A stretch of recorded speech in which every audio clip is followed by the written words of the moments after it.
In the quiet village of Umuaka, where the morning smelled of fresh palm wine and roasted corn, and where gossip moved faster than the village motorcycle, lived a girl everyone had an opinion about. Her name was Neka. She was 20 years old, with warm caramel skin, bright mischievous eyes, and a smile that looked like it had personally defeated sadness in a wrestling match. But the villagers didn't see her that way. To them, Neka was unusual, and in villages, being unusual was almost the same thing as being suspicious. Some called her strange. Some whispered when she passed, and the more dramatic villagers even called her a witch, which was ironic, because the only thing Neka had ever bewitched was mango trees. The orphan everyone talked about. Neka's life changed when she was 17. That was the year she lost both her parents, first her father, then her mother shortly after. The small mud house they lived in suddenly became too quiet, too empty, too lonely. Her relatives came, but not with love. They came with long faces and short patience. One aunt clicked her tongue. We cannot carry another responsibility. Another uncle sighed loudly. This girl is too stubborn. Within weeks they all disappeared from her life, like politicians after elections. And just like that, Neka was alone. Well, almost alone. Mama Chitty's compound. There was one person who refused to abandon her. Mama Chitty, a loud, warm-hearted widow who sold vegetables in the market. Her compound was always noisy with children, laughter, and the occasional chicken running for its life. Whenever Neka visited, Mama Chitty would shout from inside the kitchen, "Neka, did you bring trouble or food today?" Neka would enter dramatically holding fruits like trophies. Breaking news! The children would run toward her. What happened? Neka would raise a mango like a reporter holding a microphone. Today's headline: Local girl defeats 3 mango trees in a fierce battle. The children would burst into laughter. Mama Chitty would shake her head. This girl will talk until goats start answering her. Neka would bow proudly. Thank you, I accept the award. And just like that, the small compound would be full of laughter again. Unfortunately, not everyone in Umuaka liked happiness, especially when it came from someone they had already decided to dislike. Whenever Neka walked through the village road, some women would whisper loudly, "That girl walks alone in the forest too much." Normal girls don't behave like that. Another woman would say dramatically, "One day we will hear she has turned into a bird." Neka once overheard them and stopped walking. She turned around slowly. The women froze. Then, Neka smiled sweetly. "If I turn into a bird, I will first come and sit on your roof every morning." The women frowned. "Why?" She grinned. "To sing very loudly." The nearby children burst into laughter. The women walked away annoyed, but Neka simply shrugged. If people want to gossip, at least let them gossip about something interesting. One thing about Neka was certain: if a tree had fruit, Neka would eventually be on it. She climbed trees with the confidence of someone who believed gravity was only a suggestion. One sunny afternoon she stood under a very tall coconut tree in the forest. She looked up. Then placed her hands on her waist. "Coconut, today is your last day of freedom." And up she went. Halfway up the tree, 3 village girls walked by. They stopped immediately. One pointed upward. "Look!" Another girl burst out laughing. "Which man will marry a girl who climbs trees like a monkey?" The third girl shook her head. "She will marry a monkey." Neka heard them clearly, but she continued climbing like nothing happened. When she reached the top, she shouted down, "Excuse me!" The girls looked up. "If you see the monkey, tell him his wife is collecting coconuts for dinner." The girls hissed and walked away angrily. Meanwhile, Neka laughed so hard she almost dropped a coconut. Hunger and humor life was not easy for her. There were days she had no food, days she walked through the forest hoping to find something edible. But even when she was hungry, she still found ways to laugh. One evening she arrived at Mama Chitty's compound carrying fruits in her wrapper. The children ran out. "Neka, what did you bring today?"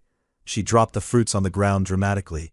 "Mangoes, oranges, and 1 coconut that nearly killed me." Mama Chitty raised an eyebrow. "What happened?" "That coconut tree tried to fight back." The children laughed. Mama Chitty shook her head. One day you will fall from those trees. Neka winked. If I fall, at least I will land beside food. One evening while leaving the forest, Neka saw something strange. Through the trees stood a massive mansion. Not a normal village house. This one looked like something that belonged in Lagos or Abuja. White shining walls, glass balconies, tall metal gates, and inside the compound, fruit trees everywhere. Mango, orange, avocado, coconut, even apple trees. Neka's mouth slowly opened. She stepped closer to the fence. Every tree was filled with ripe fruit, and nobody was eating them. She placed both hands on her waist. This is a serious problem. She looked left, then right. No guards, no workers, nothing. Then she whispered to herself, "If the owner of this house is not eating these fruits," she sighed dramatically, "then God clearly wants someone responsible to help." She stared at the fence again, then the fruit trees, then the fence, then the fruit trees. Her stomach growled loudly. Neka sighed. "Even my stomach has voted." She rubbed her chin. "Well," then she grinned mischievously. "Let the mango rescue operation begin." And before common sense could stop her, Neka grabbed the fence and started climbing. Little did she know, the owner of the mansion was already on his way, and very soon, her mango mission would turn into the most dramatic moment of her life. Because sometimes, love begins in strange ways, and in this story, it began with a stolen mango and a falling girl. The mansion garden behind the tall iron gate looked like a private fruit paradise. Tall mango trees swayed gently in the afternoon breeze. Coconut trees stood like proud soldiers. Orange trees were heavy with fruit. Avocado branches bent under their own weight. And right in the middle of this delicious kingdom sat Neka, the self-appointed minister of fruit inspection. She was comfortably sitting on a thick branch of the largest mango tree, her legs swinging freely in the air. In her hand was a perfectly ripe mango, golden, juicy, soft, the kind of mango that could make even a rich man forget his expensive desserts. Neka took a huge bite. She closed her eyes dramatically. This mango deserves an award.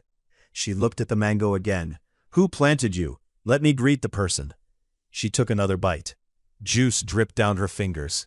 Neka licked it quickly, no wasting of resources. Birds chirped around her. A squirrel ran across another branch. Neka greeted it politely. "Good afternoon, neighbor." The squirrel stopped and stared at her. "Don't look at me like that," she said. "This tree belongs to everybody, spiritually." Then she sighed happily and leaned against the branch. "This is the best office I have ever worked in." She had no idea that at that exact moment, her boss had arrived. Outside the mansion gate, 3 black luxury SUVs slowly rolled to a stop. The massive iron gate opened automatically. The convoy drove inside the compound like something out of a rich man's movie. In the back seat of the first SUV sat Francis Obiora, 30 years old, tall, broad-shouldered, smooth chocolate skin, sharp jawline, a man who looked like he had never argued with poverty in his life. Francis was a billionaire businessman from the city who owned companies, hotels, and enough money to make bank managers smile nervously. But today he looked tired. City life had exhausted him. Meetings, contracts, investors, endless phone calls. So he had decided to escape to his village mansion in Umwaka for a few days of peace. The car stopped. A bodyguard quickly opened the door. Francis stepped out slowly. He inhaled deeply.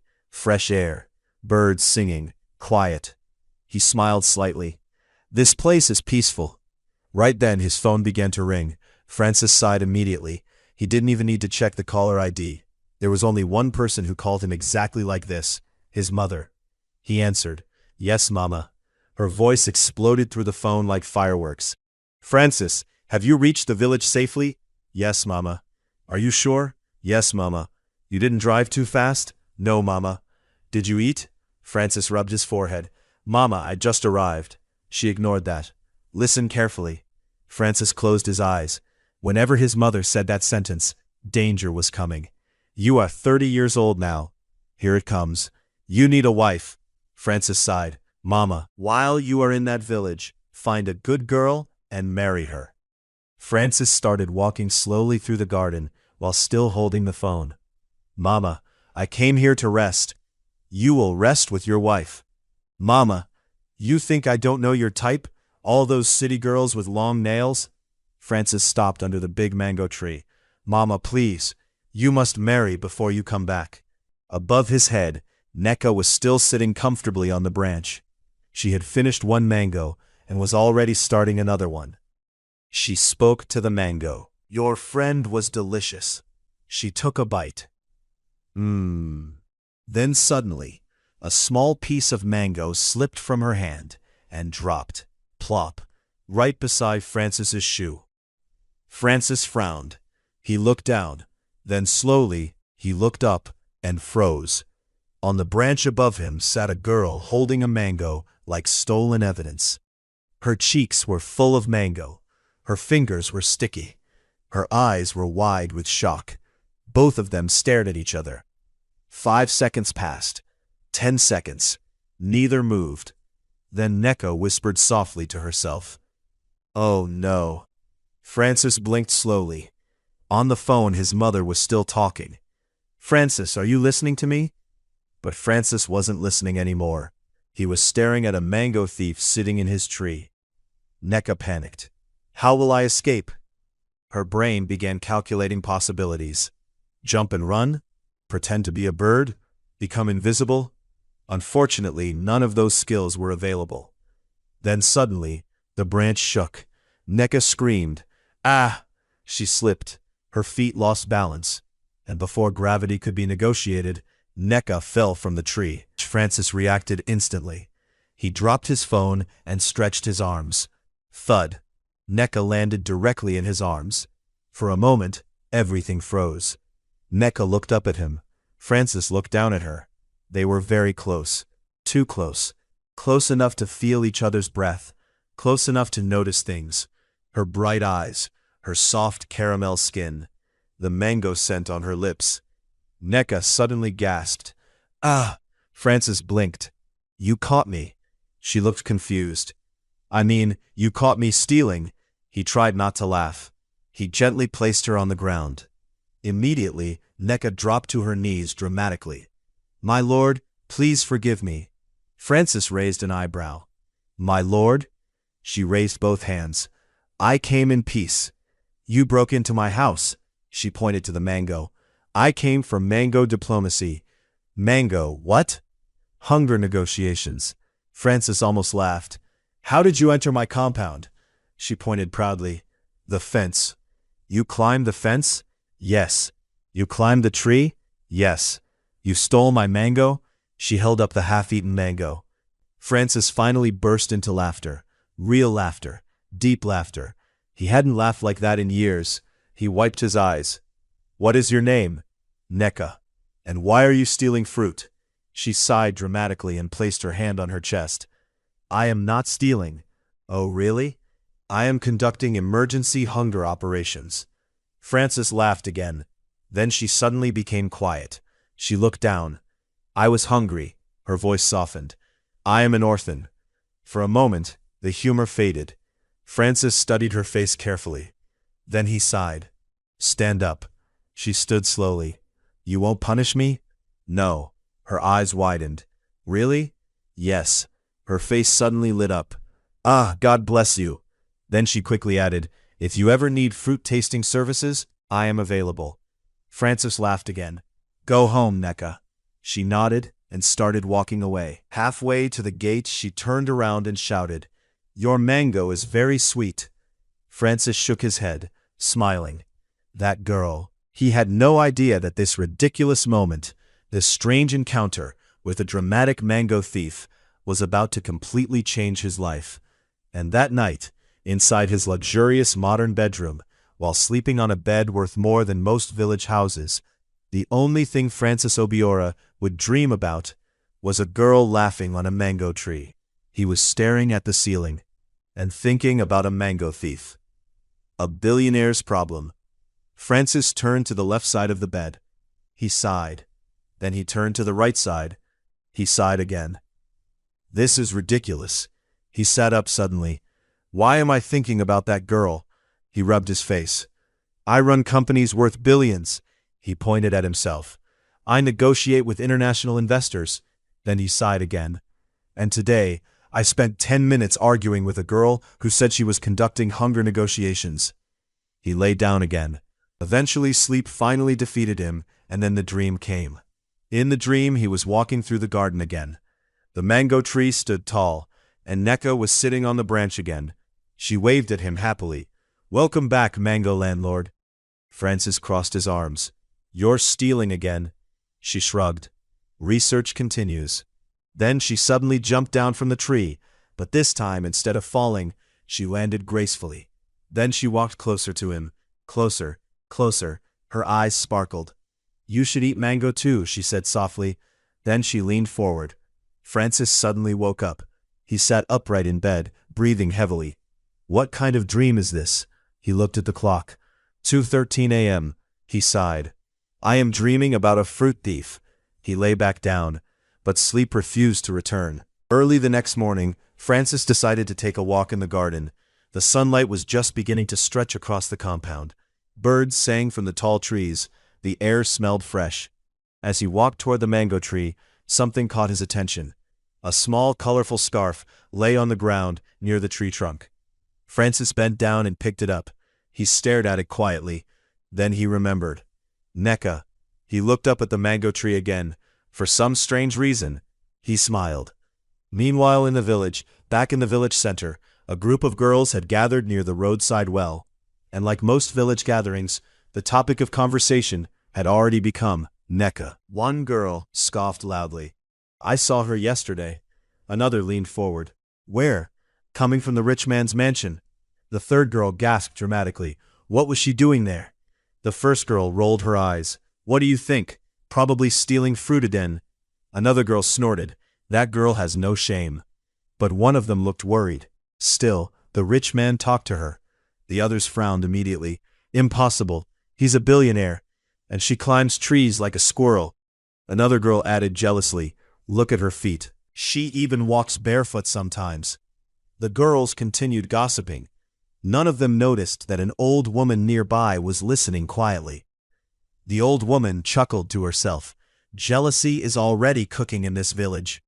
Later that afternoon, Francis decided to explore the village surroundings. He followed a narrow path that led toward a small stream where villagers usually washed clothes. The sound of splashing water grew louder. And then he saw her. Neka. She was standing in the shallow stream, washing clothes. Her wrapper was tied around her waist. Her scarf was missing. And she was humming happily while scrubbing clothes like she had no enemies in the world.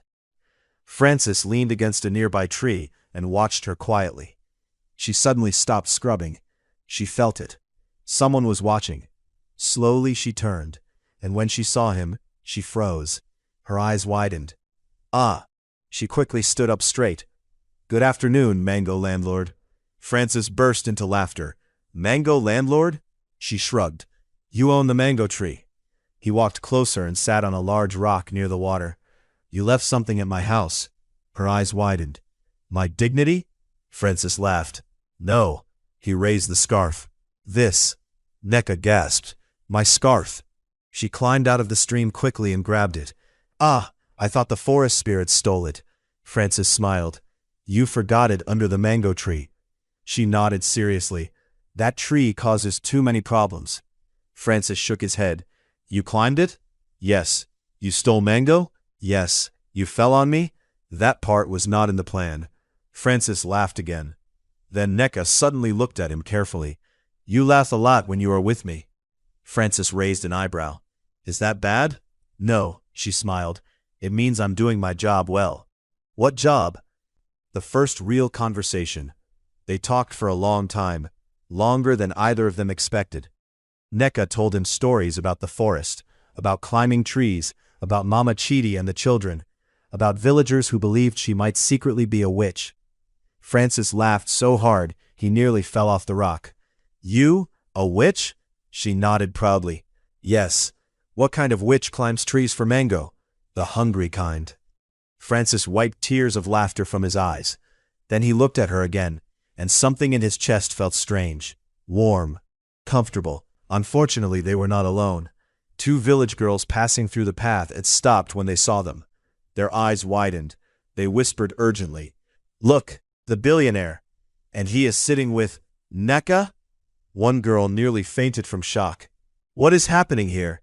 The other girl crossed her arms angrily. "That tree climber thinks she can talk to a billionaire?" They continued watching, and the longer Francis laughed with Neka, the darker their faces became. By evening, the entire village would hear the news, and the gossip would spread like wildfire. As the sun began to set, Francis stood up. "I should go," Neka nodded. "Before the village begins writing stories about us." Francis smiled. "Too late," she laughed. "Well, let them talk." Francis studied her face for a moment. Then he said quietly, "I will see you again." Neka tilted her head playfully. "Are you coming for mango inspection?" Francis smiled. "Yes." "Good," she grinned, "because the mango research department is always open." Francis walked away laughing. But as he left, he didn't notice something important. For the first time in years, his heart was beating a little faster, and somewhere deep inside him, a quiet voice whispered something dangerous. He was starting to like the girl on the mango tree very much, and the village of Umuaka was about to witness the beginning of a love story that would make gossipers very busy for months. And unfortunately for them, this story was only just beginning. The discussion was already intense. One woman lowered her bucket dramatically. "I saw it with my 2 eyes." Another woman leaned closer. "Saw what?" "The billionaire," gasps. "The one living in the big mansion?" "Yes." And guess who he was talking to?" The woman paused for dramatic effect. Everyone leaned closer. Neka. The bucket rope slipped from someone's hand. "What?" One girl nearly screamed. "That tree climber?" "Yes." Another girl crossed her arms angrily. "That girl has no shame. She probably climbed his mango tree again." The girls immediately scoffed. "Impossible.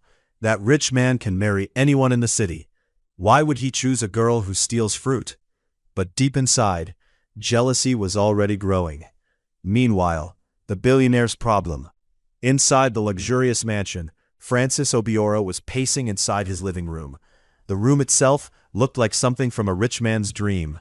Cream marble floors, tall glass walls, soft leather sofas imported from Italy, a chandelier hanging above like a small galaxy of lights.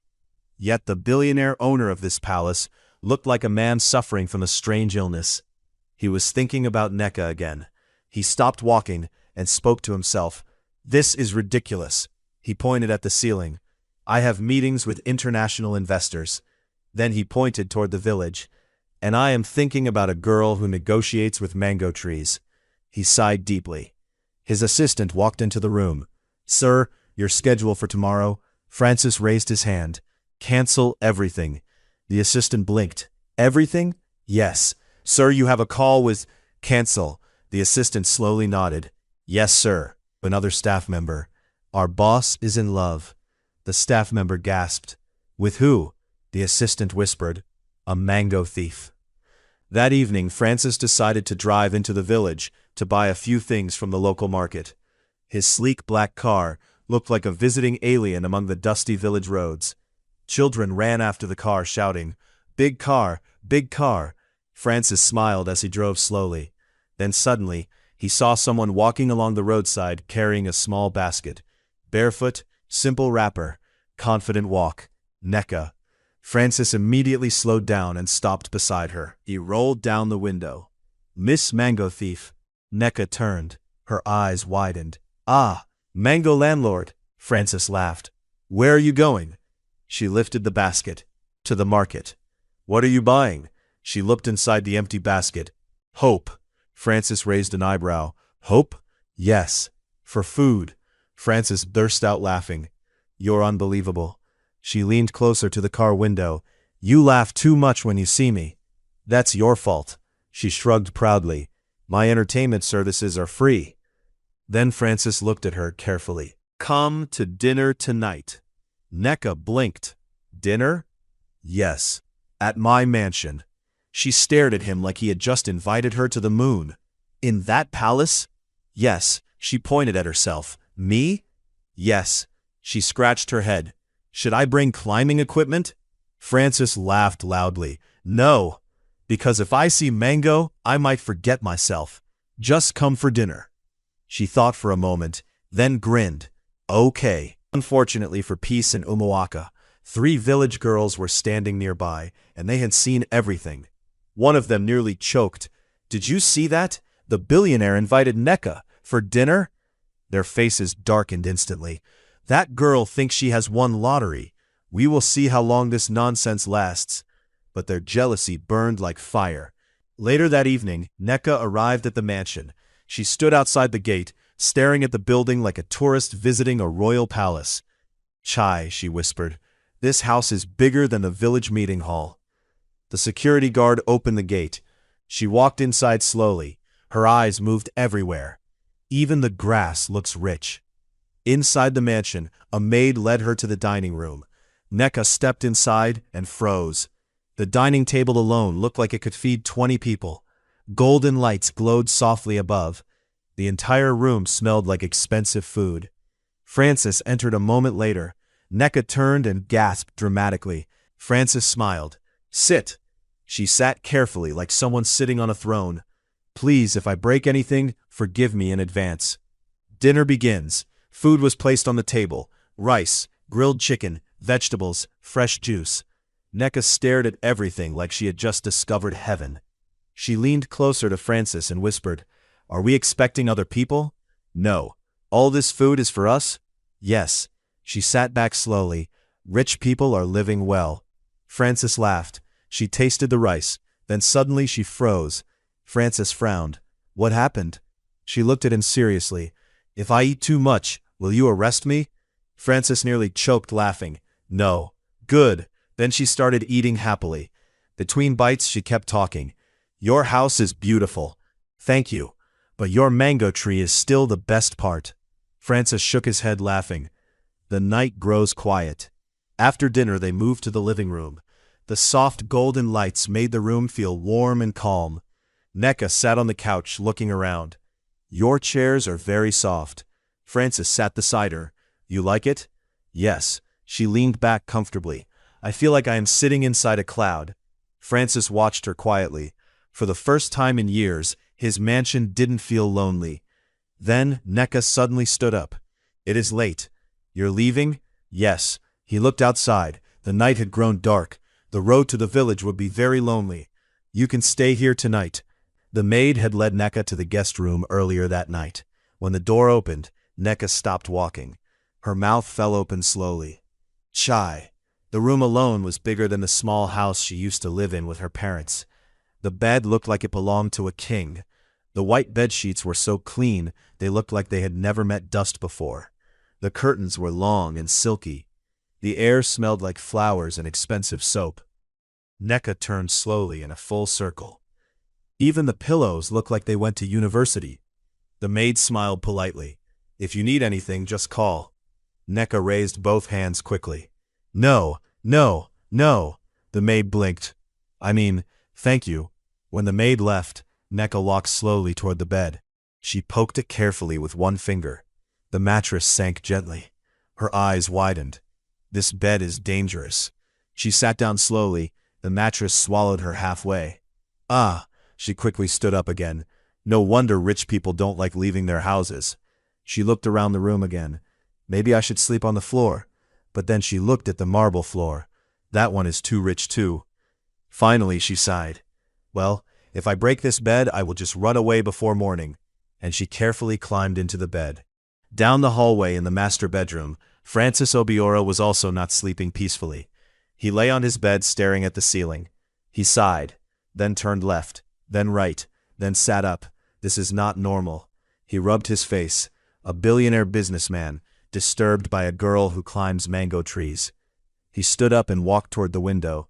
The moonlight filled the room, and for some strange reason, he was smiling. She talks too much. She eats like someone competing in a food festival, and she nearly broke my mango tree. He sighed, then muttered quietly, and yet the house feels different when she is here. Around midnight, something strange happened. Inside the guest room, Neka suddenly sat up. Her stomach growled loudly. Ah! She held her stomach. You again. The mansion kitchen flashed in her mind. All that food, though she had been too shy to eat everything. Now hunger had returned to complete its work. Neka slowly climbed out of the bed. Just small food. She opened the door quietly. The mansion hallway was silent. She tiptoed like a professional thief. Step, step, step. Suddenly, "Where are you going?" Neka screamed. Ah! She turned around. Francis stood there leaning against the wall with folded arms. She held her chest dramatically. "You nearly killed me." He raised an eyebrow. "You're walking around my house at midnight." She pointed toward the kitchen. "I was, inspecting the refrigerator." Francis laughed. "Hunger negotiations again?" She nodded proudly. "Yes." Francis sighed and shook his head. "Come." Inside the modern kitchen, bright lights filled the room. The refrigerator opened. Inside was more food than a small restaurant. Neka stared like a child visiting heaven. "Chai," she whispered. "Even the fridge is rich." Francis leaned against the counter watching her. She picked up a small bowl of fruit, then looked at him suspiciously. "You won't arrest me for eating fruit in my house? You never know with rich people." Francis laughed.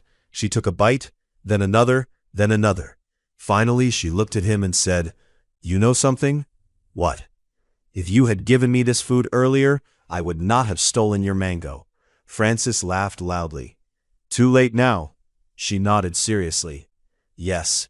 Then she added dramatically, "You have already suffered emotional mango damage." Early the next morning, Neka woke up suddenly. She jumped out of the bed. Ah, the village! If anyone saw her leaving the billionaire's mansion in the morning, the gossip would explode like fireworks. She quickly wrapped her scarf, quietly opened the door, and sneaked out of the mansion. Just as she reached the gate, the security guard looked at her curiously. "You are leaving early?" She nodded quickly. "Yes, very early." Then she whispered, "Before the village news reporters wake up." The guard laughed. Unfortunately, it was already too late. By mid-morning, the entire village was buzzing. At the well, the gossip had reached Olympic level. One girl nearly dropped her water bucket. "I saw her," another screamed. "Where?" "Coming from the billionaire's mansion this morning." The girls gasped loudly. "She spent the night there?" Another girl nearly fainted. "That girl has finished us." Their jealousy burned like pepper. "How did she do it?" "She probably climbed through the window." Another girl hissed angrily. "That girl thinks she can become a rich man's wife." But deep down, they were already afraid, because something was clearly happening between the billionaire and the girl who climbed trees. And the more they gossiped, the closer Neka and Francis were becoming. Meanwhile, inside the mansion, Francis stood in the garden under the mango tree. He noticed something immediately. The compound felt strangely quiet again. He looked around, then sighed. She left. But as he looked at the tree, he suddenly realized something. He was already missing her laughter. And that realization scared him slightly, because for the first time in his carefully controlled billionaire life, something completely unexpected had entered his heart.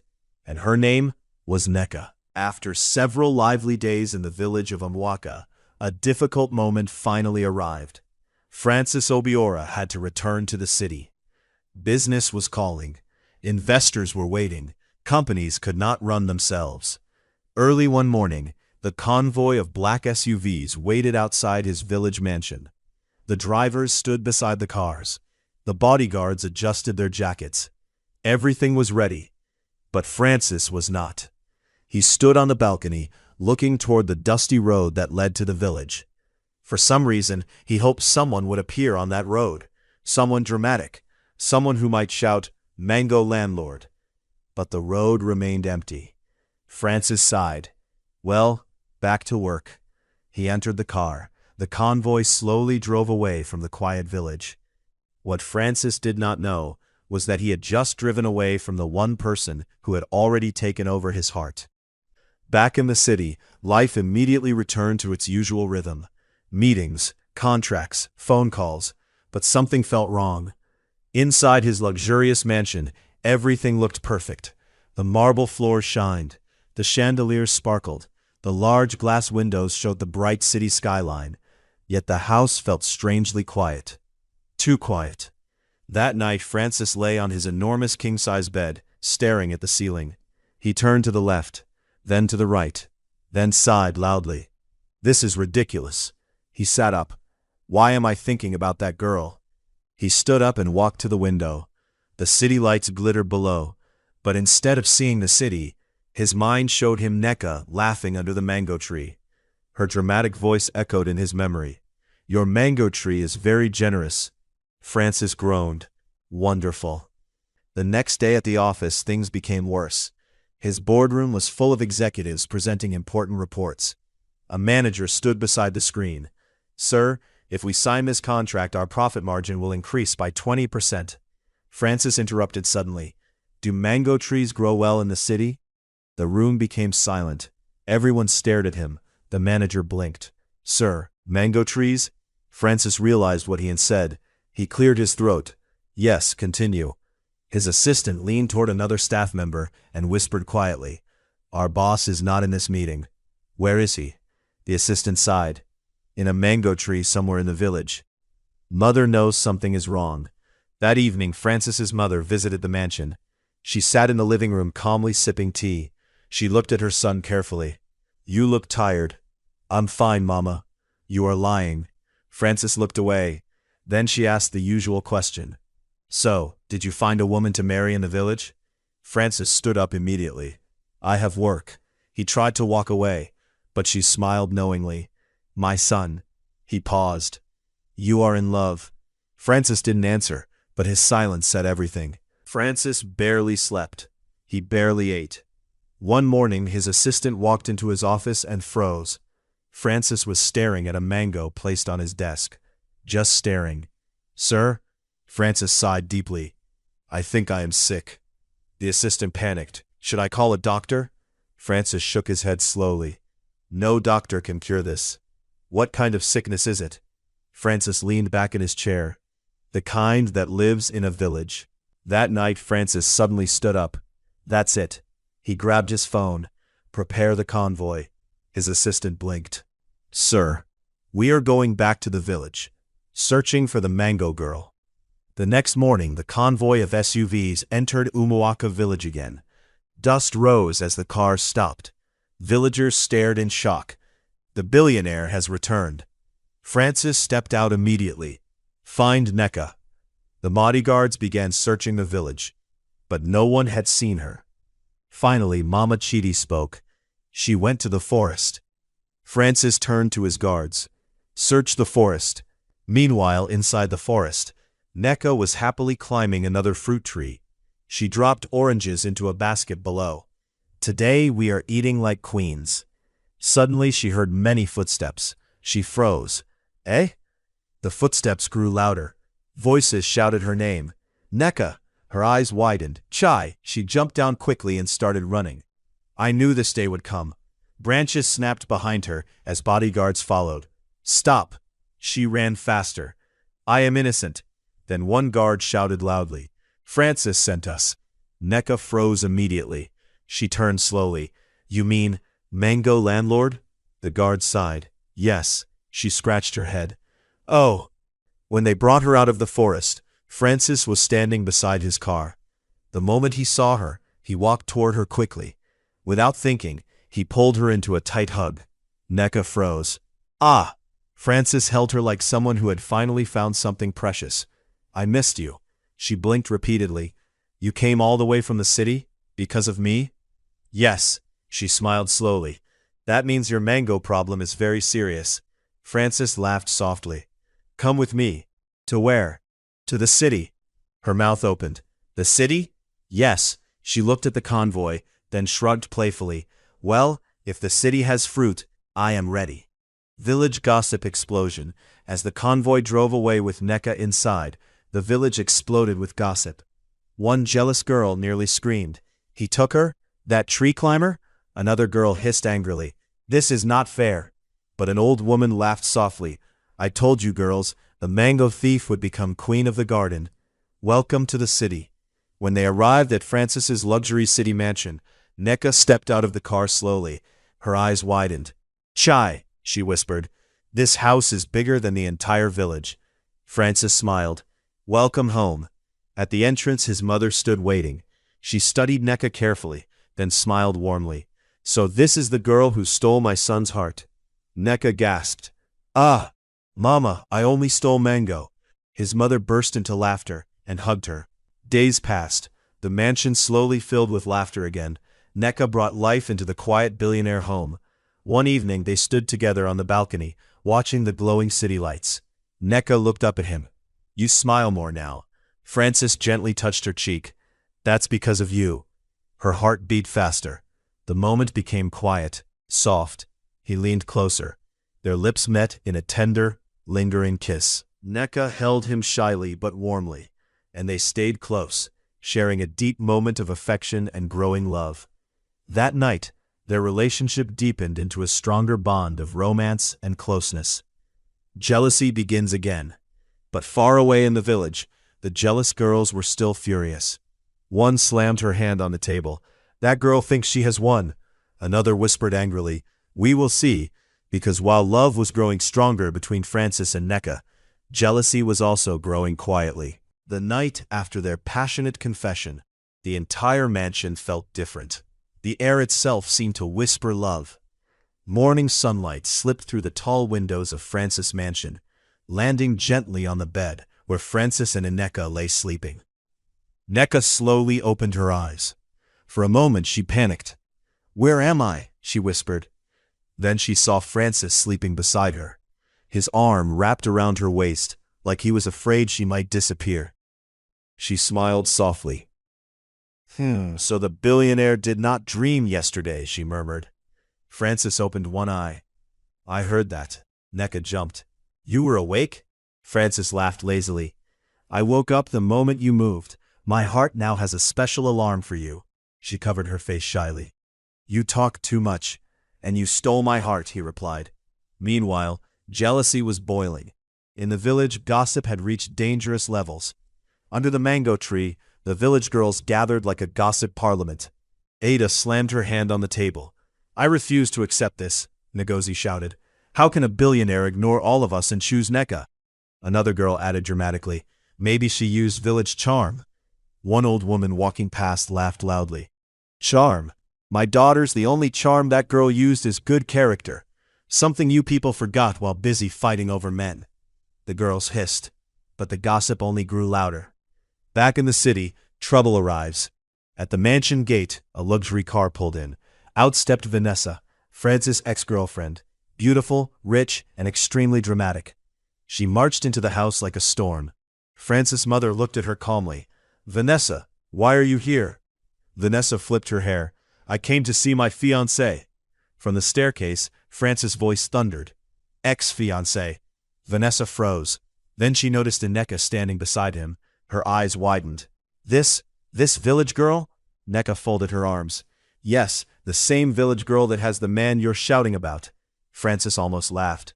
Vanessa pointed angrily. "Francis, tell me this is a joke." Francis walked to Nneka and held her hand.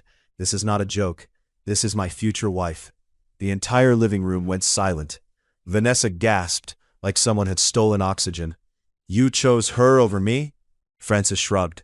"You chose my money. She chose my heart." His mother clapped slowly. "Well said." Vanessa screamed. "This is not over." She stormed out dramatically. The butler whispered to another worker. Madam left like thunder without rain. They both burst into quiet laughter. That evening, Francis took Nneka to the mansion garden. Candles glowed everywhere. Soft music played. Nneka looked around in shock. "What is all this?" Francis suddenly knelt down. Her eyes widened. "Oh my God." Francis smiled. "Nneka, the day I met you in the village, I thought you were just a simple girl." He took a deep breath. "But you turned my world upside down." Nneka's eyes filled with tears. "You taught me that love is not bought with money." He opened a small box with a beautiful ring. "Nneka, will you marry me?" She covered her mouth. "Yes, yes, Francis." He slipped the ring onto her finger and lifted her into a hug. They both laughed like children. Months later, the entire village and city gathered for the most talked-about wedding. Villagers arrived in buses. One old man whispered, I came to confirm if the billionaire truly married our fruit-plucking girl. Another replied, My brother. Even the invitation card was shining. The jealous girls stood far away watching. Ada sighed. So, it really happened. Ngozi groaned. If only I greeted him first that day. Nearby, Francis heard them and laughed. Too late. Happily ever after. As the wedding ceremony ended, Francis held Nneka's hand tightly. You know my life will never be normal again, he said. Nneka smiled. Good. Normal life is boring. Francis laughed. His mother hugged Nneka warmly. You are not just my daughter-in-law, she whispered. You are the daughter I prayed for. Nneka's eyes filled with tears again. Later that night, under the moonlight, Francis pulled Nneka close. From a village forest to my heart forever.